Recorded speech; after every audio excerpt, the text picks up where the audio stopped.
Nahum. Nahum 1. An oracle concerning Nineveh. The book of the vision of Nahum of Elkosh.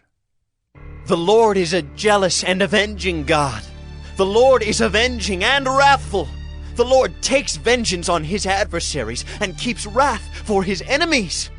The Lord is slow to anger and great in power, and the Lord will by no means clear the guilty. His way is in whirlwind and storm, and the clouds are the dust of his feet. He rebukes the sea and makes it dry. He dries up all the rivers. Bashan and Carmel wither. The bloom of Lebanon withers. The mountains quake before him. The hills melt. The earth heaves before him. The world and all who dwell in it. Who can stand before his indignation? Who can endure the heat of his anger? His wrath is poured out like fire, and the rocks are broken into pieces by him. The Lord is good, a stronghold in the day of trouble. He knows those who take refuge in him. But with an overflowing flood, he will make a complete end of the adversaries, and will pursue his enemies into darkness. What do you plot against the Lord? He will make a complete end. Trouble will not rise up a second time. For they are like entangled thorns. Like drunkards as they drink, they are consumed like stubble fully dried. From you came one who plotted evil against the Lord, a worthless counselor. Thus says the Lord, though they are at full strength and many, they will be cut down and pass away. Though I have afflicted you, I will afflict you no more. And now I will break his yoke from off you, and will burst your bonds apart. The Lord has given commandment about you. No more shall your name be perpetuated. From the house of your gods I will cut off the carved image and the metal image. I will make your grave, for you are vile.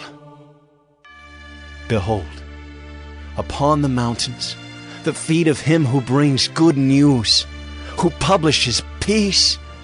Keep your feasts, O Judah. Fulfill your vows, for never again shall the worthless pass through you. He is utterly cut off. Nahum 2. The scatterer has come up against you. Man the ramparts. Watch the road. Dress for battle. Collect all your strength. For the Lord is restoring the majesty of Jacob as the majesty of Israel. For plunderers have plundered them and ruined their branches. The shield of his mighty men is red. His soldiers are clothed in scarlet. The chariots come with flashing metal on the day he musters them. The cypress spears are brandished. The chariots race madly through the streets. They rush to and fro through the squares.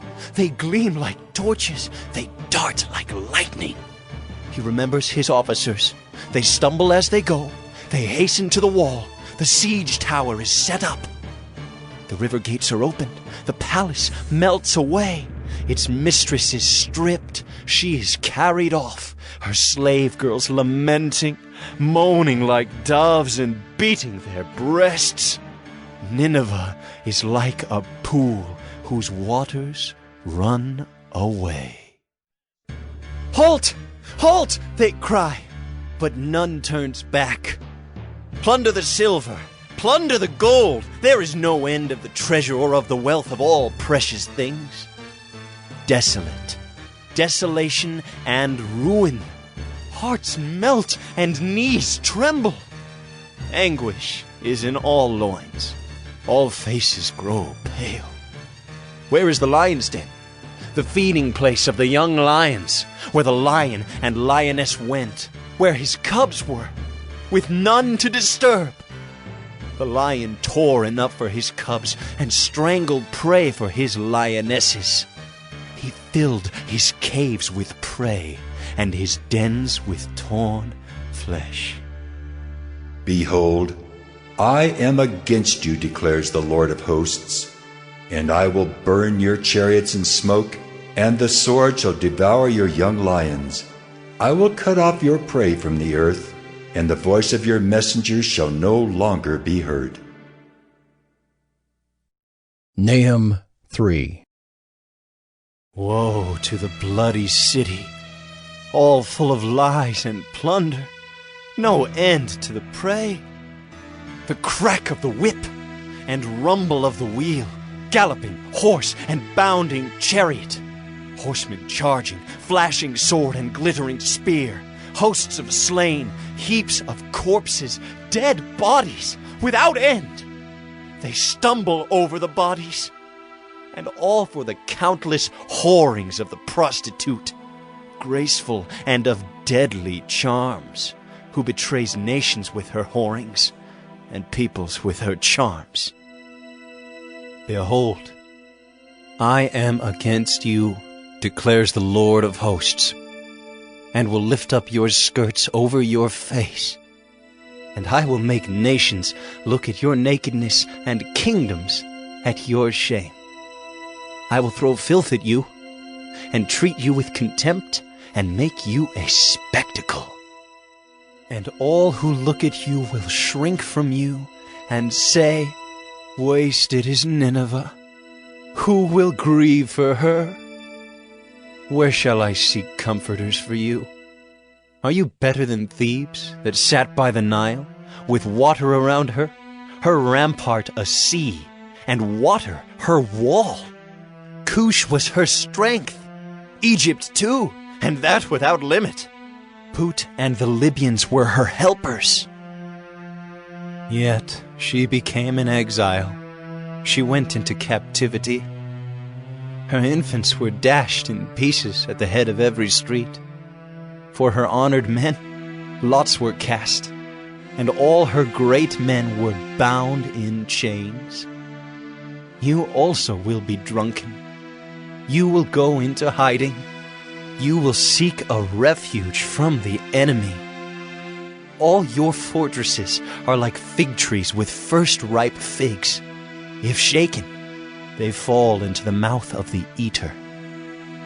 Behold, your troops are women in your midst. The gates of your land are wide open to your enemies. Fire has devoured your bars. Draw water for the siege. Strengthen your forts. Go into the clay, tread the mortar, take hold of the brick mold. There will the fire devour you. The sword will cut you off. It will devour you like the locust. Multiply yourselves like the locust. Multiply like the grasshopper. You increased your merchants more than the stars of the heavens. The locust spreads its wings and flies away. Your princes are like grasshoppers, your scribes like clouds of locusts settling on the fences in a day of cold. When the sun rises, they fly away. No one knows where they are. Your shepherds are asleep, O king of Assyria. Your nobles slumber. Your people are scattered on the mountains, with none to gather them. There is no easing your hurt. Your wound is grievous. All who hear the news about you clap their hands over you. For upon whom has not come your unceasing evil?